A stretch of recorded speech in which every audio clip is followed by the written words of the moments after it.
A palavra do Senhor hoje será sobre o tema o Deus que surpreende. O Deus que surpreende. E antes de eu falar qualquer coisa, vamos ler o texto. 1 Reis, capítulo 19. 1 Reis, capítulo 19. Eu creio que você conhece essa história, mas nós vamos refletir nela.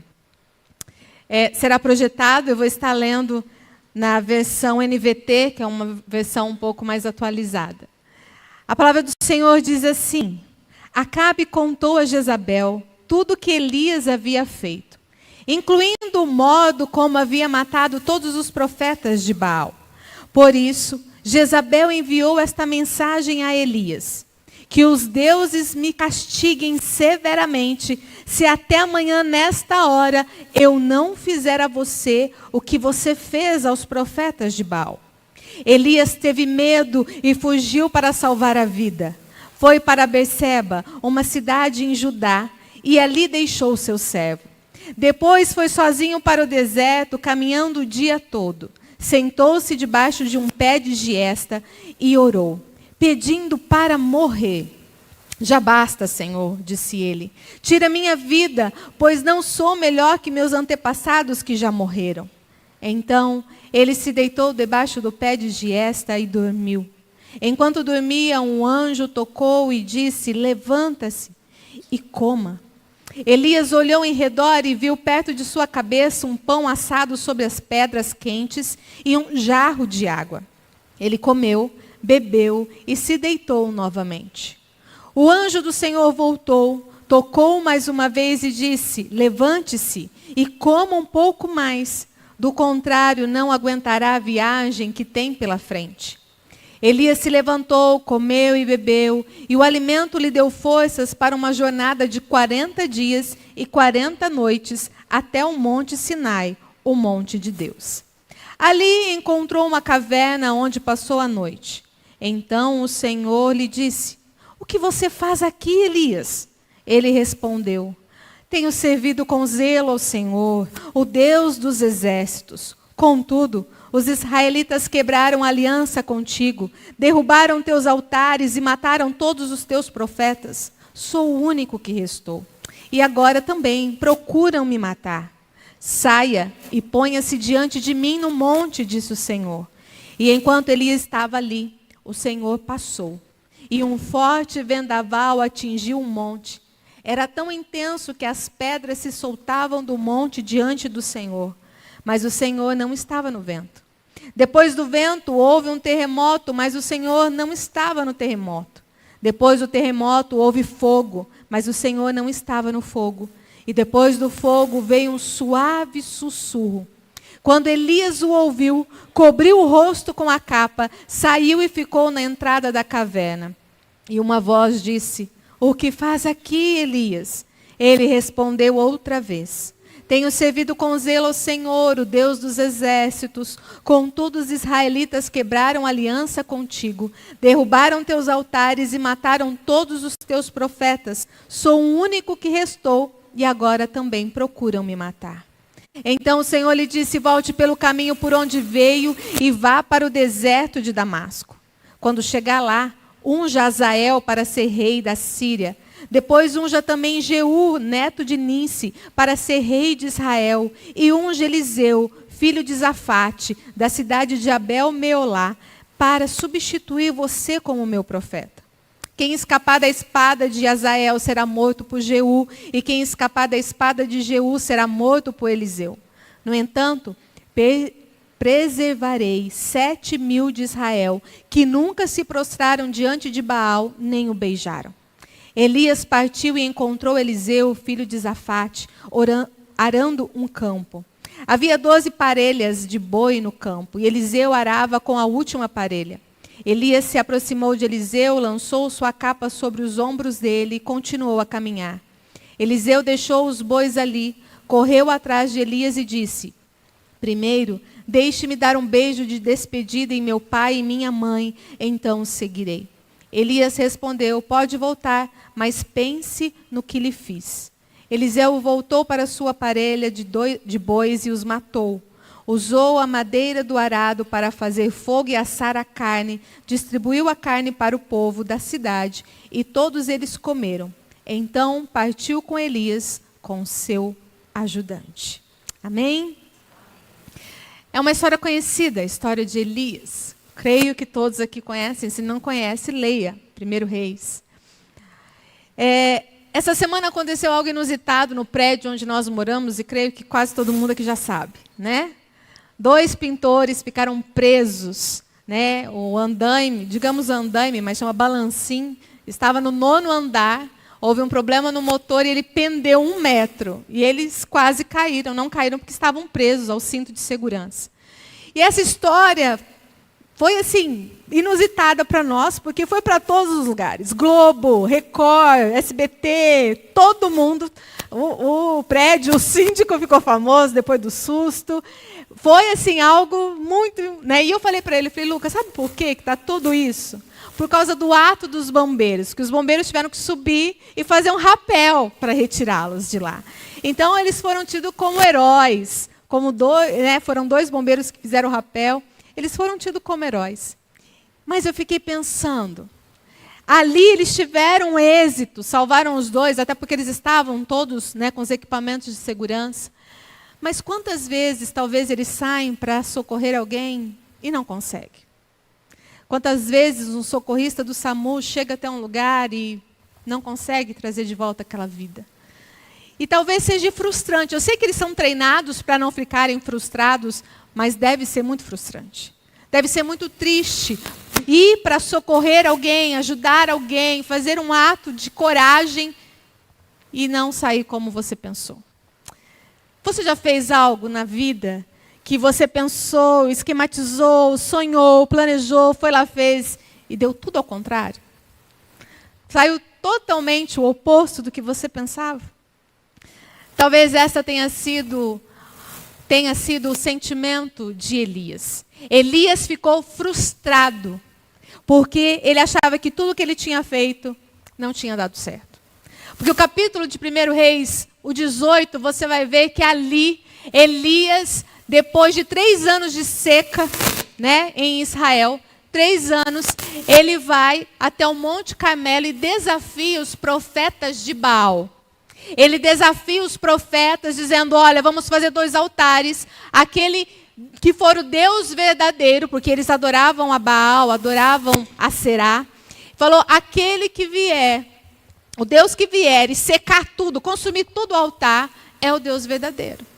E então eles começam a orar, os profetas de Baal primeiro começam a orar, e Acabe e Jezabel reinavam. Jezabel era cruel, era uma endemoniada.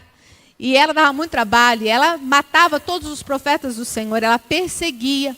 E Acabe estava vendo tudo. E aqueles profetas começam a orar, e nada acontecia. Oram e oram. Depois, se você não conhece a história, leia, capítulo 18. E eles oram e nada. E aí Elias começa até a zombar deles, né? Grita mais alto, vocês estão falando baixinho para esse Deus. Talvez ele está dormindo, talvez ele saiu para viajar, talvez ele está meditando e precisa ser despertado. Ele ainda zomba deles. E eles começam a dançar, a se cortar e nada.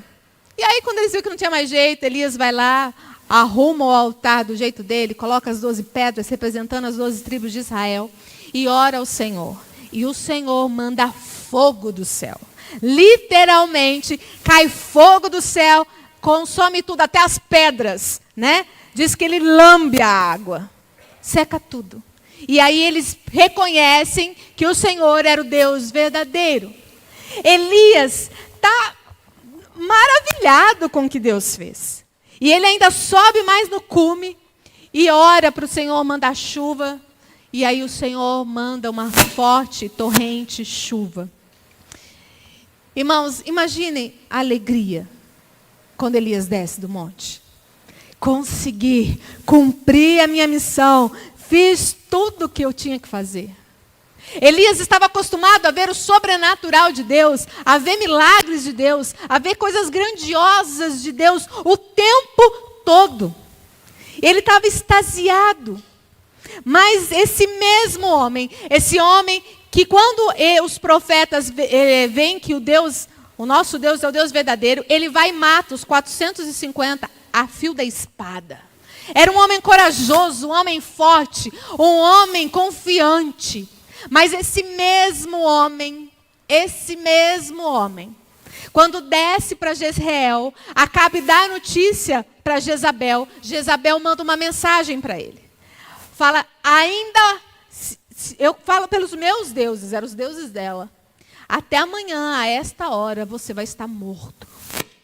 E o texto vai dizer que ele, então, foge. Com medo. Ele teve medo de Jezabel. Medo. O mesmo homem que desafiou os 450 profetas de Baal. Ele foge aterrorizado, frustrado. Porque, mas como pode? Acabe viu tudo. Em vez de Acabe, né, ele achava que ele ia se converter, a Jezabel ia converter, mas não, foi pronto, deu tudo ao contrário. Mas esse Deus continua surpreendendo Elias. E aí ele começa a surpreender Elias no pior momento da vida de Elias. E o primeiro ponto dessa ministração, Deus surpreende no caminho. No caminho, o Senhor surpreende Elias. Mas primeiro eu queria que você pensasse algo, porque quando a gente lê a Bíblia, as histórias dos profetas e tal, a gente vê tantos, a gente acha que tem tanto herói, mas não. Tiago capítulo 5, versículo 17 diz assim: Elias era homem semelhante a nós. Elias não era um super-herói. Elias não usava capa porque ele era o Superman, não.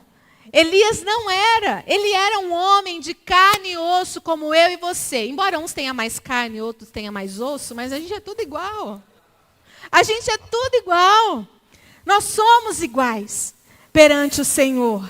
E quando Elias então recebe essa mensagem que ele ia morrer em 24 horas, o texto diz que para salvar a sua vida, ele foge. E ele faz exatamente o que Jezabel queria. Porque Jezabel matar ele era muito fácil.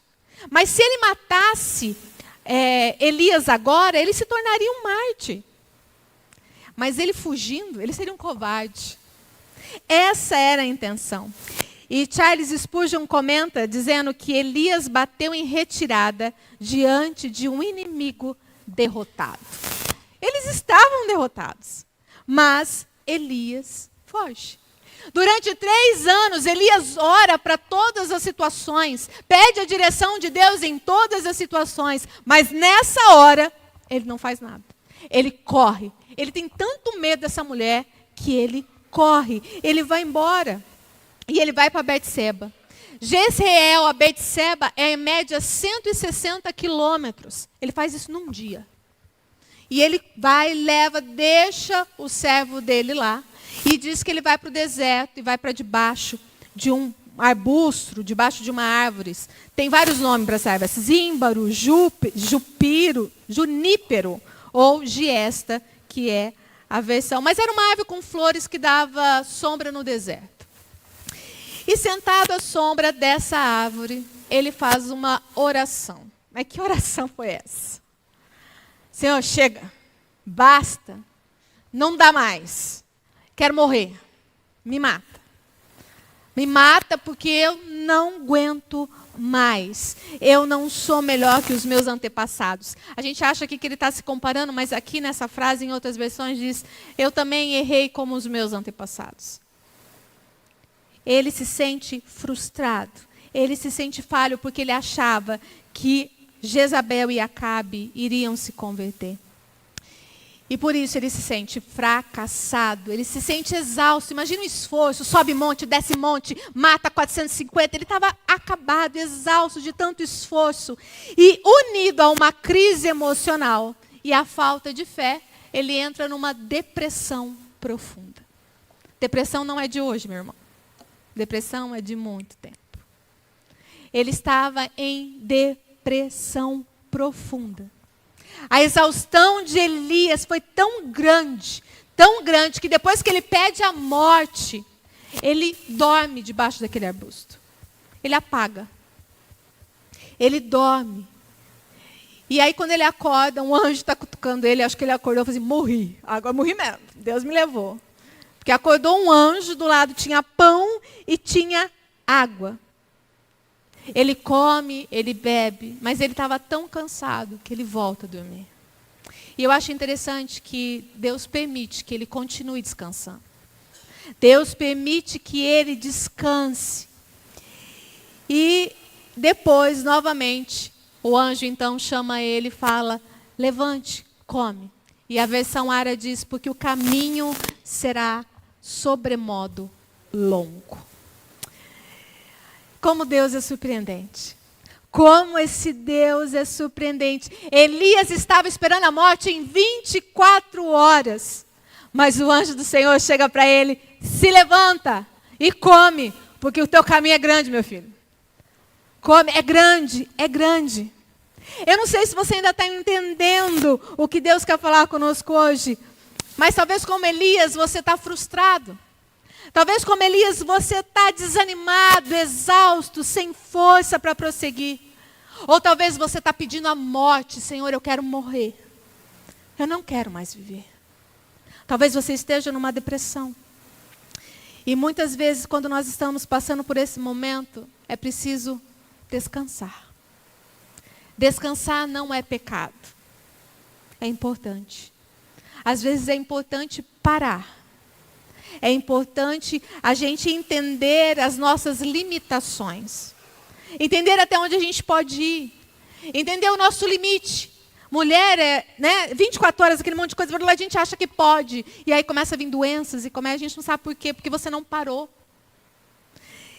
Irmãos, quando isso acontece, nada melhor do que nós nos alimentarmos como Elias se alimentou. E nada melhor do que nós nos alimentarmos de quem? Do pão da vida, da água da vida. João 6,35, então Jesus declarou, eu sou o pão da vida, aquele que vem a mim nunca terá fome, e aquele que crê em mim nunca terá sede. Talvez, meu irmão, você já ouviu, você não vai conseguir, você não pode, ou talvez você já teve até o decreto, você vai morrer. Mas hoje o Senhor nos diz, hoje Ele está dizendo para mim e para você, levanta, come, porque a estrada é longa. O que eu tenho para a sua vida é muito maior do que o que dizem. O caminho é longo. Os meus planos, os meus sonhos para a sua vida não podem ser frustrados. Amém? Irmãos, nós não sabemos o que tinha naquele pão e o que tinha naquela água. Só sei que o negócio era vitaminado. Porque Elias andou 40 dias e 40 noites depois disso. O negócio foi bom. Era um whey potente naquele leite lá, na água, quer dizer. E ele caminha para o deserto aproximadamente 400 quilômetros. 400 quilômetros. E essa distância a pé, naquela época, era feita de 10 a 12 dias. Mas Elias levou quantos dias? Quantos? 40 dias. A gente não sabe por quê. Alguns historiadores dizem que é porque ele estava muito desanimado, muito exausto, então provavelmente ele parava, chorava, reclamava, andava mais um pouquinho. Outros acham que ele fez propositalmente, relembrando os 40 dias, os 40 anos do povo pelo deserto, ou os 40 dias de Moisés no Monte Sinai, que era para onde ele estava indo. Ele estava indo para Hebrom, no Monte Sinai.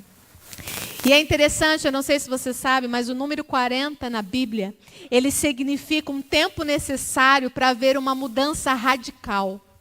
Ou um tempo de provação. Isaac casou com 40 anos, teve uma grande transformação na sua vida. O dilúvio foram de 40 dias. O povo peregrinou 40 anos. Davi e Salomão reinaram 40 anos em Israel. Nínive teve um prazo de quantos dias para se arrepender? 40 dias. Jesus jejuou 40 dias. E Jesus ficou 40 dias depois de ressuscitado junto com os discípulos. Ou seja, é um tempo de grandes mudanças. Elias fica 40 dias porque ele acreditava talvez nisso, que ele teria uma grande mudança. E o segundo ponto que nós aprendemos nesse texto é que Deus surpreende Elias na caverna. Ele vai para a caverna, Elias indo em direção ao Monte Sinai, um monte de Deus. E é o mesmo monte onde o Senhor deu o decálogo para Moisés, os 10 mandamentos. Onde o Senhor manifestou a sua glória naquele monte. Era um lugar especial, era um lugar que representava a presença de Deus. Ou seja, Elias vai em busca da presença de Deus. Mas chegando lá, ele vai para a caverna. Ele entra numa caverna e dorme. Ele estava tão deprimido que ele estava naquela fase de que ia abandonar tudo, que queria morrer, que não queria mais nada. Mais uma vez, o Senhor o surpreende agora lá na caverna. E agora Deus não manda mais um anjo. O próprio Deus fala com Elias. E ele não chama atenção, não, ele faz uma pergunta para Elias.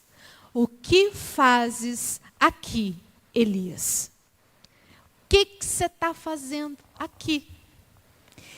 E ele não responde. Tanto que no versículo 13, depois o Senhor repete a pergunta. Ele não responde. Na verdade, ele vai diante do Deus que é onisciente, que sabe de todas as coisas, e diz, olha, eu estou passando por muita provação no meu ministério, Senhor. Está muito difícil.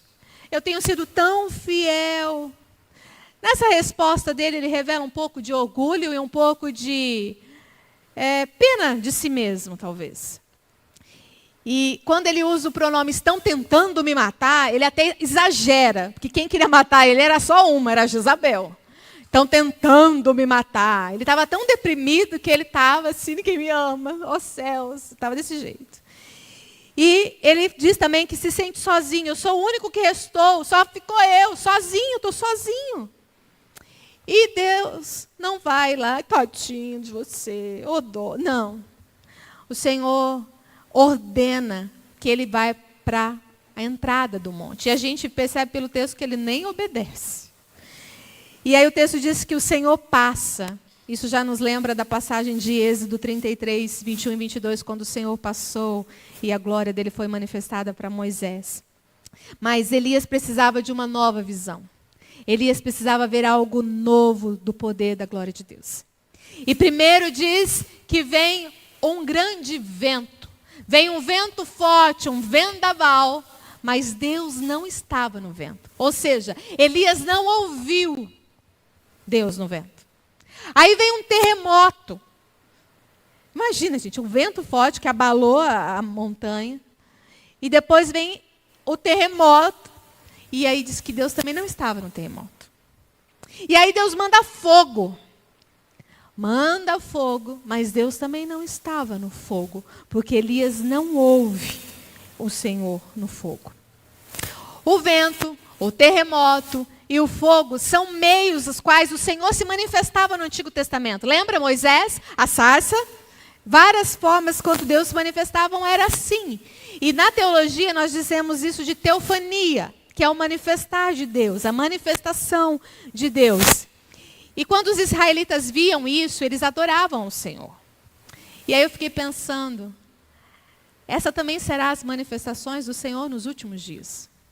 Apocalipse nos diz isso. Nos últimos dias diz, quando Jesus voltar, a terra vai estremecer. E talvez o Senhor estivesse dizendo para Elias, Elias, você acredita que você fracassou? Mas no julgamento do pecado de Israel, no dia do meu julgamento, eu vou julgar o pecado deles. Eu vou julgar. Não vai ser você, Elias. Vai ser eu. E depois de tudo isso que ele vê, de todas essas coisas sobrenaturais, diz que vem um sussurro. Tem umas versões, na versão árabe, nossa, é sício. Vem um sussurro suave e tranquilo. E quando o profeta ouve isso, ele sai da caverna ao encontro do Senhor. Diz que ele tampa a sua cabeça com a capa. Os grandes poderes do terremoto, do vento, do fogo, nada disso chamou atenção, até porque ele estava acostumado a ver isso. Mas o Senhor sussurra para Elias. E eu acho tão lindo, porque ele estava tão mal, deprimido, cansado, exausto. E o Senhor vai sussurra para ele. Traz paz para ele. E a mesma pergunta é feita. Que fazes aqui, Elias? E ele dá a mesma resposta. É o que mais me irrita na história. Porque tudo que ele fez, ele dá a mesma resposta. Mas o que Deus estava querendo dizer para Elias era: você pediu fogo do céu, eu mandei. Você matou os profetas de Baal. Por sua oração veio uma chuva torrencial. Mas agora por causa de uma endemoniada, você vai se sentir fracassado. Por causa da voz do inimigo na tua cabeça, você vai se sentir fracassado. Era como se Deus estava dizendo: eu não ajo só no modo sobrenatural, no impressionante, mas eu também surpreendo com a minha voz suave e tranquila, porque quando a minha voz toca o coração de alguém, essas vidas são transformadas, Elias. É a minha voz. Irmãos, nós temos vivido num tempo onde as pessoas acham que Deus só está presente no meio do barulho, dos cultos shows. Aqueles cultos que nem parece culto. Onde só tem barulho, as pessoas estão procurando isso hoje.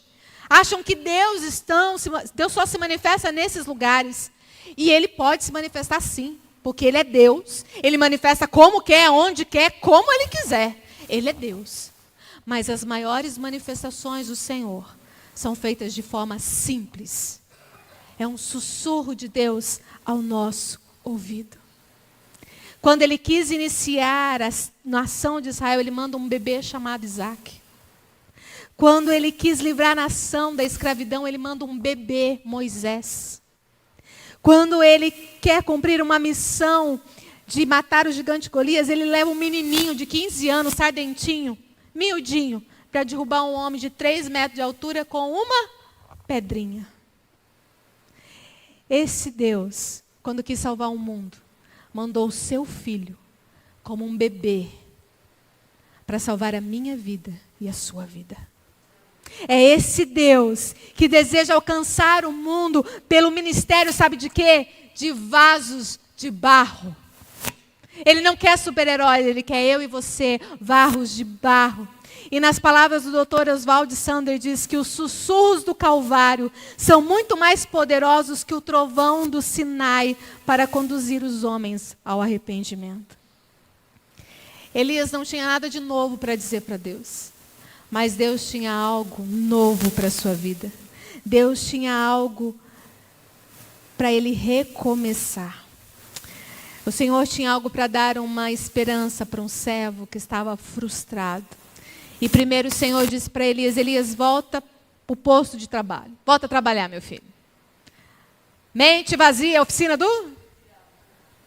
Volta a trabalhar. Esse negócio de ficar parado não dá certo. Volta para o caminho. Quantas vezes nós estamos assim? Uma funcionária do prédio mesmo, ela estava de licença, ela saiu, ficou afastada por mais de 2 anos. 5 anos. 5 anos. E agora ela voltou. E essa semana eu falando com ela, eu falei: parece que a senhora está mais animada, porque ela voltou desanimada. Ai, não vou dar conta, não vou conseguir. Eu falei: a senhora está mais animada. Falei: não é que voltar a trabalhar me fez bem? Eu falei: está vendo? Mente vazia é oficina para o diabo. E então, o Senhor manda Elias voltar ao trabalho. Porque quando a gente está fora da vontade de Deus, irmãos, a gente precisa retornar para o caminho e recomeçar. E a resposta franca para a pergunta de Deus, quando Deus falou: Elias, o que você está fazendo aqui? A resposta dele é nada. Estou fazendo é nada. Só estou aqui em autopiedade. Estou fazendo nada, nada, nada.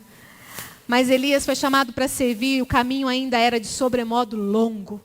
Tinha muita coisa para Elias fazer. E a primeira incumbência dele é ungir Azael, rei da Síria. Depois ungir Jeú, rei de Israel. E depois Eliseu como seu sucessor.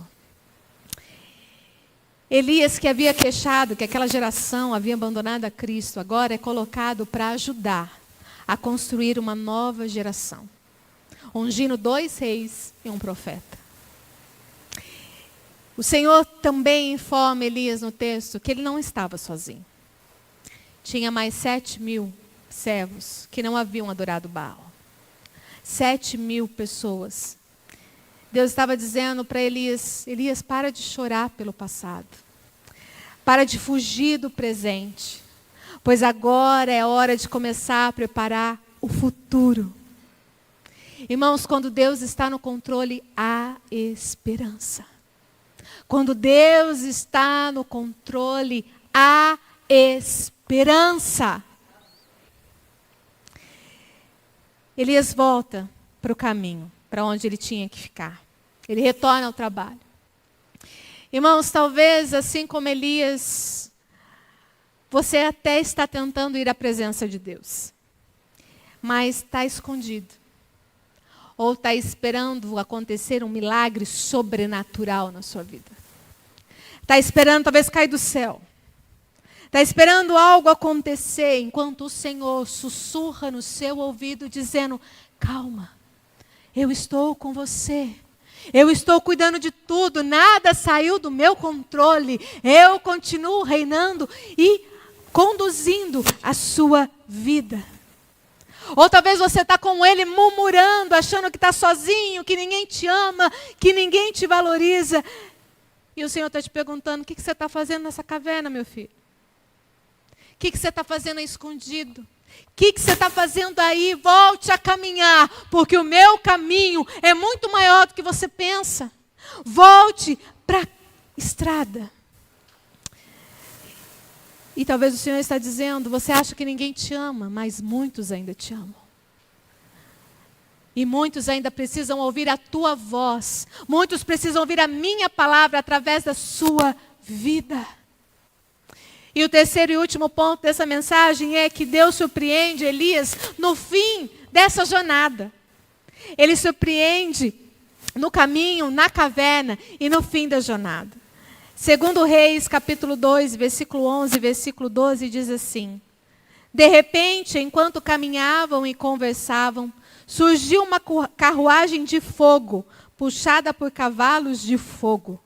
Passou entre os dois e os separou. E Elias foi levado para o céu num redemoinho. Como que ele foi para o céu? Não foi na carruagem de fogo, hein, gente? Eliseu viu isso e gritou: meu pai, você era como os carros de guerra de Israel e seus cavaleiros. E quando ele sumiu de vista, Eliseu rasgou as roupas ao meio. Eu não sei se você está entendendo, mas aquele que foi jurado de morte em 24 horas, viveu mais de 25 anos depois dessa palavra de Jezabel. Ele vive mais de 25 anos e ele não morre. Elias não morreu. Elias foi transladado. Ele nem viu a morte. Deus surpreende Elias até o fim da jornada. Elias, em vez de ficar chorando lá na caverna e murmurando, depois que o Senhor o anima, ele volta para o trabalho e trabalha até o último dia, até o último instante. E ele ainda oferece um lindo presente para Eliseu. Eliseu, o que você quer ganhar de mim? Eliseu diz: eu quero porção dobrada. Eu quero fazer mais do que você. E ele fez. Se você contar o tanto de milagre que Elias viveu, Eliseu viveu o dobro. Elias foi aquele que ajudou Eliseu.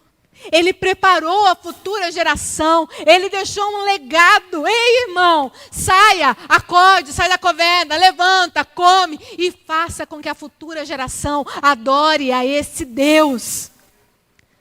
Pare de se achar frustrado, deprimido, triste, porque o Senhor hoje nos convida e nos chama. Eu sou o pão da vida, eu sou a água da vida. Aquele que vem em mim, aquele que se alimenta de mim, não morrerá. Irmãos, eu não sei como está a sua vida. Talvez debaixo de um arbusto reclamando: eu quero morrer, Senhor. Quantas vezes a gente diz isso? Ah, Deus, me leva, eu já estou cansado. Não sei você, eu já disse. Não aguento mais, Senhor. Tá bom, chega. Mas esse nosso Deus, Ele diz, eu sou o pão e a água da vida. E Ele quer nos restaurar nessa noite. Ele quer restaurar a nossa força, o nosso ânimo, a nossa disposição. Ele quer ser a sua alegria. Nessa noite Ele está dizendo, levanta, come, porque o seu caminho ainda é muito grande. Os meus planos, os meus pensamentos são muito mais altos do que os seus, como Ele diz lá em Isaías. Porque eu sou aquele que faço infinitamente mais. O nosso Deus faz infinitamente mais tudo quanto pedimos ou pensamos, segundo o poder dEle que opera em nós. Mas talvez você está na caverna, fria, escura, se sentindo sozinho, com medo, frustrado, desanimado, exausto. Você até quer a presença de Deus, mas não tem força para buscar. Não tem força para orar, não tem força para ler a palavra. Ou talvez está esperando um milagre cair do céu. Irmãos, Deus está aqui. E eu queria que você ficasse de pé.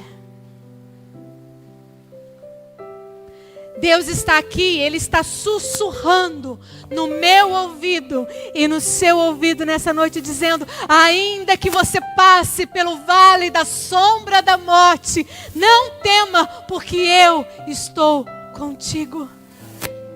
É esse Deus que está dizendo, sussurrando para mim e para você, ainda que você passar pelas águas profundas, eu estarei ao seu lado. Ainda que você atravessar os rios, você não vai se afogar. Ainda que você passe pelo fogo, você não se queimará. Aleluia!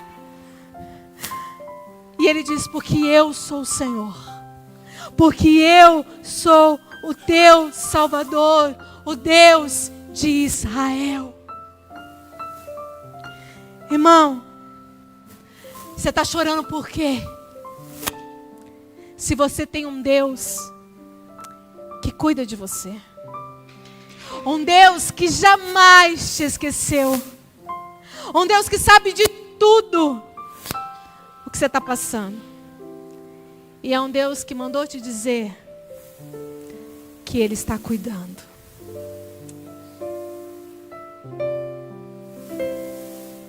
Tá chorando porque se você tem um Deus que cuida de você, oh, e jamais te esqueceu, Ele sabe de tudo que você tá passando e mandou te dizer que Ele está cuidando.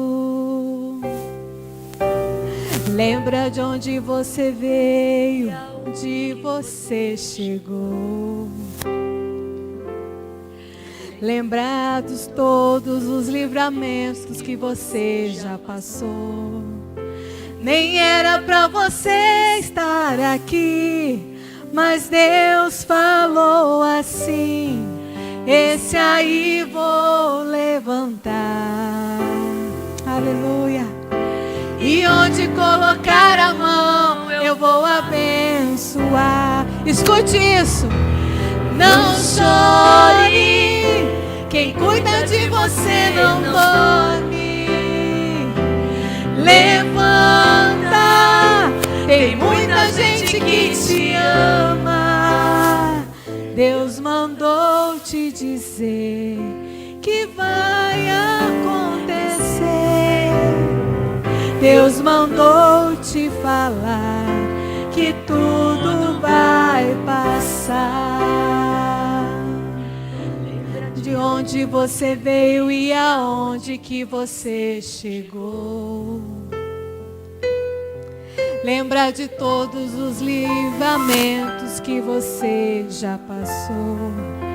Nem era pra você estar aqui, mas Deus falou assim: esse aí vou levantar. E onde colocar a mão eu vou abençoar. Não chore, quem cuida de você não dorme. Levanta, tem muita gente que te ama.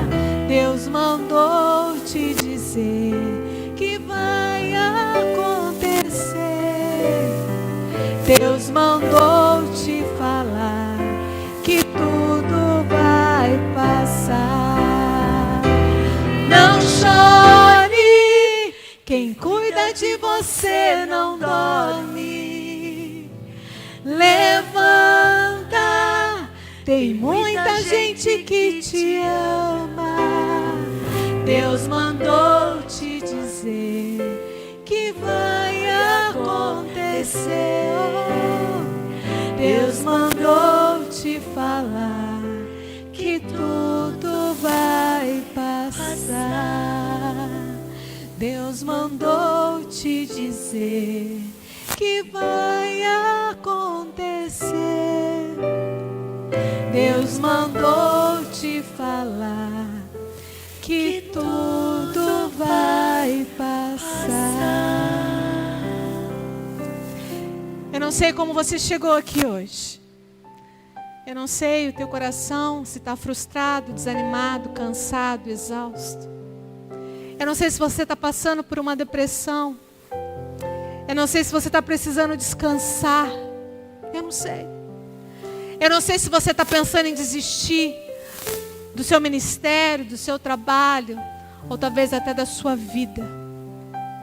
Mas eu queria fazer um convite para você que está aqui qualquer um desses estados. Vem aqui para frente. Nós queremos orar por você. Talvez você chegou aqui hoje dizendo: Deus, eu não sei nem porque eu vim na igreja. Eu estou tão cansado, desanimado da vida. Para mim, a morte seria o jeito mais fácil. E hoje está dizendo o Senhor para você e para mim: levanta, come. O caminho ainda é longo. E eu estou cuidando de você. Vem aqui à frente, nós queremos orar pela sua vida.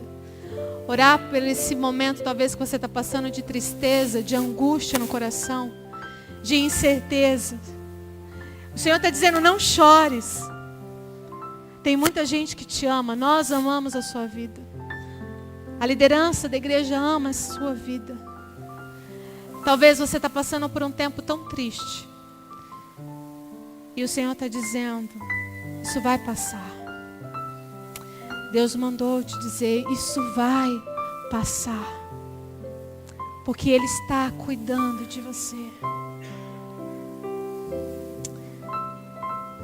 Eu queria que você que está aí estendesse a sua mão para essas pessoas. Você que está se sentindo forte, alimentado aí.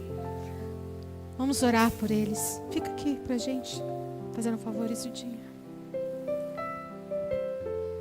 Eu não sei o que passa vocês que estão aqui na frente. Mas o Senhor diz: levanta. Ele ama vocês. E Ele está preparando algo maravilhoso para a vida de vocês. Creiam nisso. Senhor, nós te adoramos nessa noite, Pai. Nós bendizemos porque o Senhor é um Deus que cuida de nós, Pai. Tu és um Deus que nos surpreende todos os dias. E assim como na vida de Elias, talvez o Senhor nos surpreende ainda mais nos momentos mais difíceis. Deus, nós colocamos cada uma dessas vidas que estão aqui na frente, debaixo do Teu altar, diante do Senhor, Pai. Ó Deus, nós não sabemos o que tem afligido o coração dos teus filhos, se eles estão frustrados, desanimados, cansados, exaustos, deprimidos, aflitos, nós não sabemos, mas nós sabemos que o Senhor é o pão da vida, o Senhor é a água da vida, e o Senhor é aquele que faz infinitamente mais. Ó Deus, que esses teus filhos se levantem nessa noite, que eles comam, Senhor, da tua palavra, que eles ouçam do teu sussurro nos seus ouvidos, dizendo: eu cuido de vocês, eu estou no controle da vida de vocês, e tudo isso vai passar. Senhor, abençoa os teus filhos, traga alegria ao coração deles, transborde esses corações de alegria, Senhor, que eles possam se levantar nessa noite, que eles se sintam amados por essa igreja, que eles se sintam amados primeiramente pelo Senhor, que fez os céus e a terra por amor a eles, que entregou o seu único filho por amor a eles. Pai, cura o coração deles, a mente, o físico, o espiritual, o emocional. Restaura, Senhor, que eles possam transbordar de alegria, que eles possam sair daqui renovados, restaurados, como Elias quando saiu da caverna ao ouvir o teu sussurro. Que essa palavra dessa noite, Senhor, seja um sussurro aos nossos ouvidos. E que nós possamos continuar a caminhada, que é de sobremodo longa. É longa porque os teus planos e os teus caminhos são muito maiores do que os nossos. Abençoe cada um que está aqui, Senhor.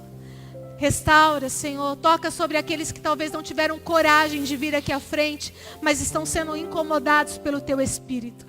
Que o Senhor os alcance onde eles estiverem. Abençoe aqueles que estão nos vendo pela internet, Senhor, pelo canal do YouTube.